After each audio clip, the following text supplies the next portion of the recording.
younger than even 15 for sure, I think you should be checking ice with an adult that knows the ice, or unless you've had experience from when you were very young. My boys love to check the ice, but they always check the ice with me. Hey guys, welcome to Max's Adventure Skills. Today I'll be interviewing PD. So, PD, how thick does the ice have to be for it to be safe?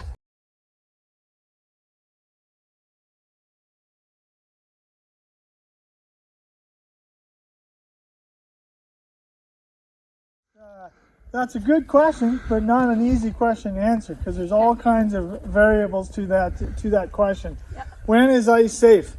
I've been on the lake all my life. I was born and raised in White Lake, on the White Lake area. Yep. And I spent a lot of time on the water both in the summer and in the winter.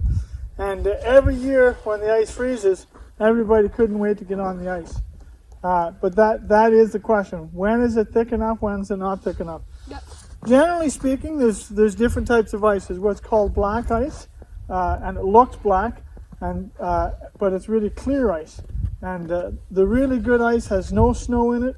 It's got no white in it. It's just solid.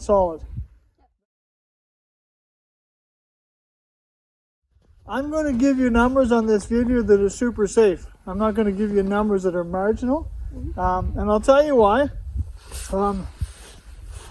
Ice isn't the same. When it's first freezing, ice changes depth. So we could be standing here, Max, and we could have 4 inches of ice.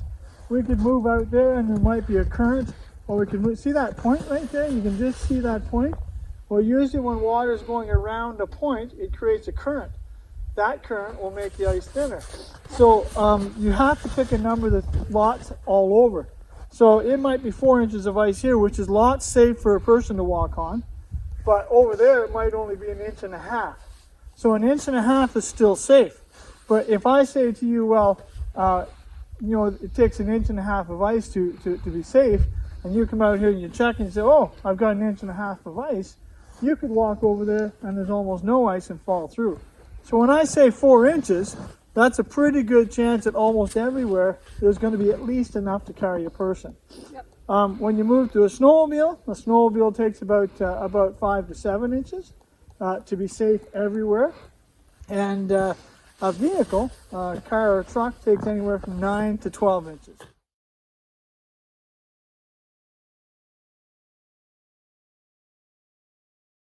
All right, now we're talking black ice. That ice, if you lie on it or walk on it, you can often, when you're close to shore, black ice, you can see right through it. It's the coolest thing. I've actually been skating and I could see the minnows and the water bugs through the ice underneath. And another cool thing is when you lie down and look, it magnifies them. So a little fish like this looks like a fish like this. It's really, really cool. The problem with ice is it doesn't always freeze perfect. So let's say it's getting really cold and it's snowing that night. Yep. Well, the ice will freeze, but it'll have snow in it. And interestingly enough, snow weakens ice because that snow allows air to be in the ice also. Why does it make the air go through? Because every time there's a snowflake in the ice, Yep. okay, the air grabs that snowflake and it freezes like that. So it's actually got little pockets all through it. So it'd be like taking a piece of white paper Yep. and putting little holes in it.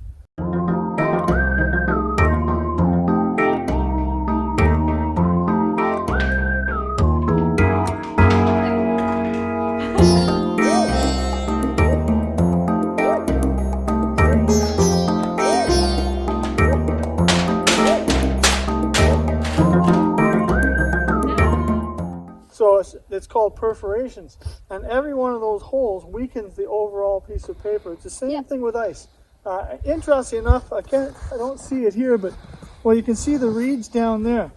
I have seen in the spring when the pencil reeds come up through the ice, and there was 2 guys on my lake that put their trucks through the ice.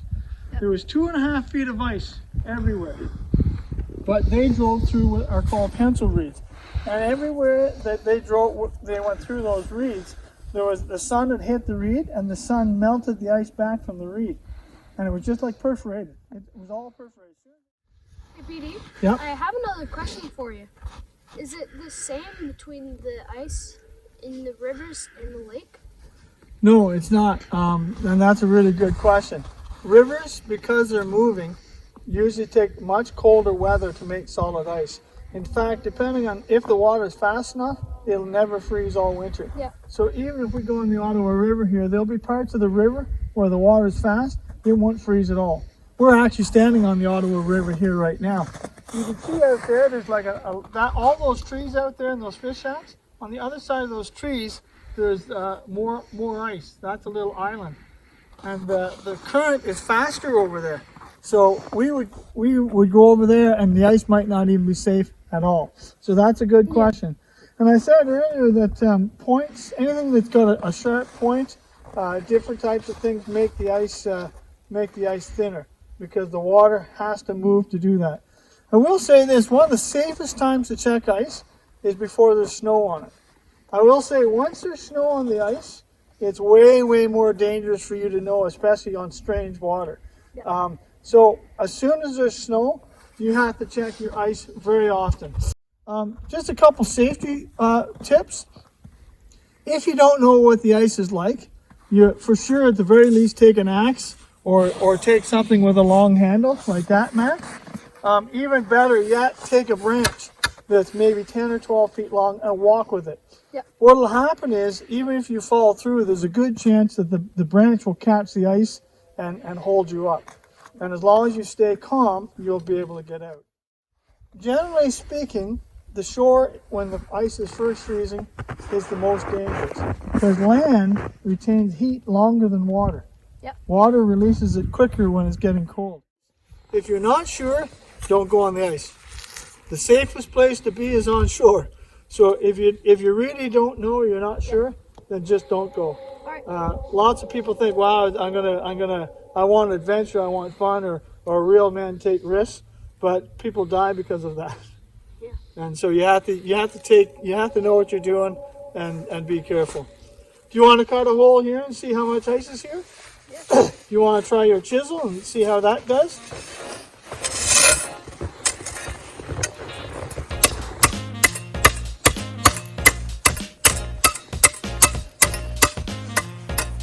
Wow.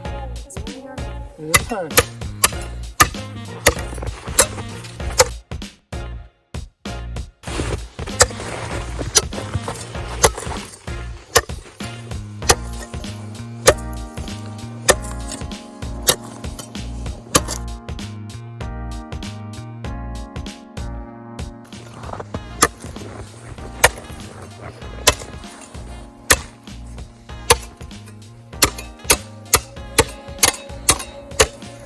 Okay, so let's just try something.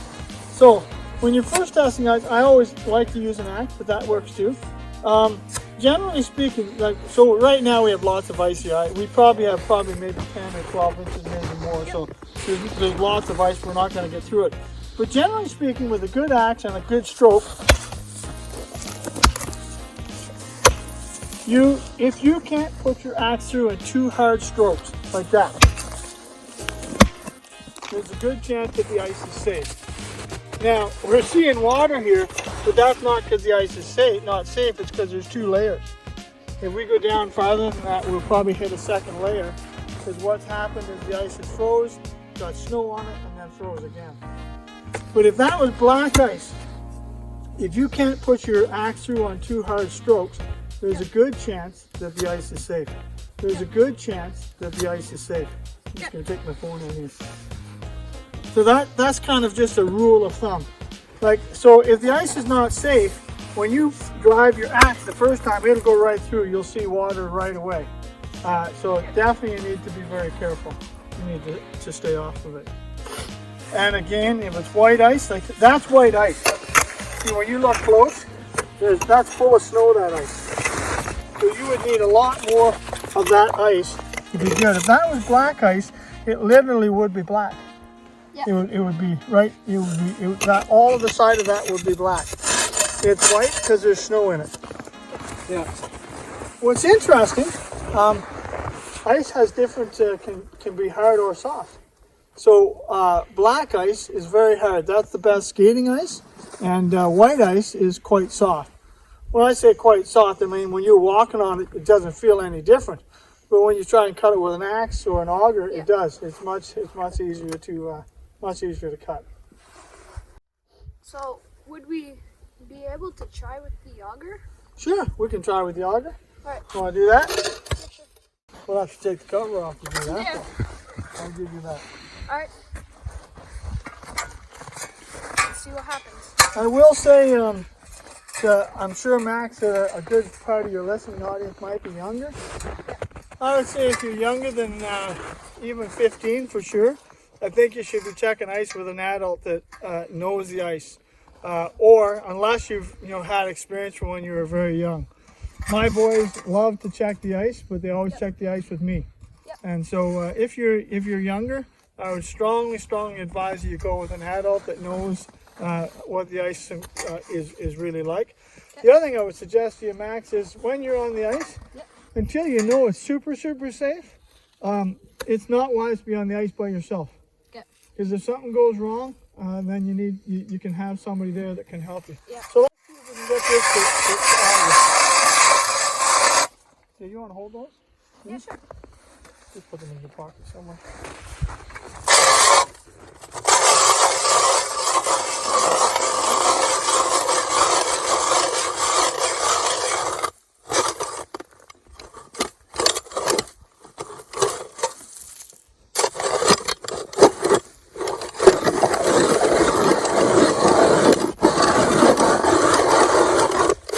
See what I'm saying? So there's water there, but there's more ice below it. Remember I was telling you that? Yeah. So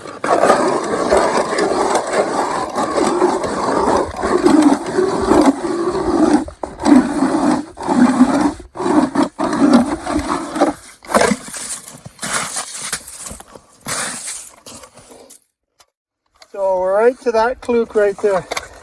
So, does that mean you're like through the ice? Right now I'm through the ice, so All right. right about there. So what's that?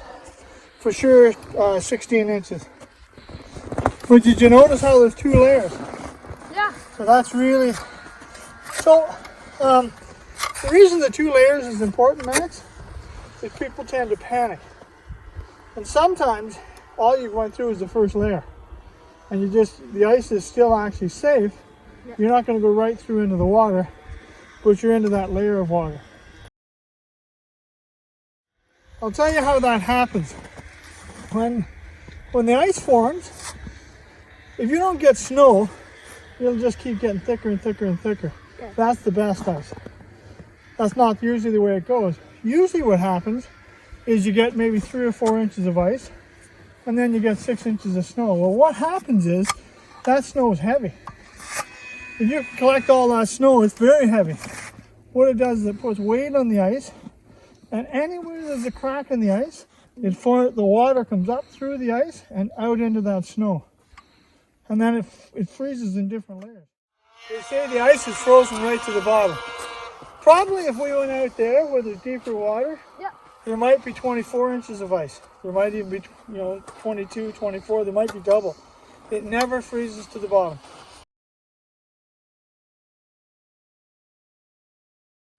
Check this out. This is the marshy stuff.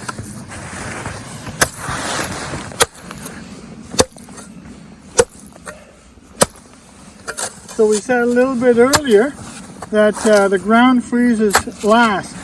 And so we walked all the way down through here. We're not even at the shore yet. We're on the edge of a marsh. And Pastor John pointed out on the way down that this wasn't frozen. So there's probably 2 feet of ice on the river. And this is still wide open. Right back here, I was just walking and I went through. Now it's only down into the wet. But if that was a deep marsh, you'd still go right through and you could drown.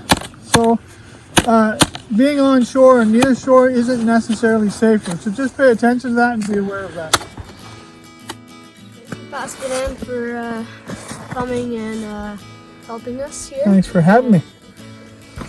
And stay safe, always be with an adult, and know your waters, know the ice, and be safe. And remember, your main skill is your will.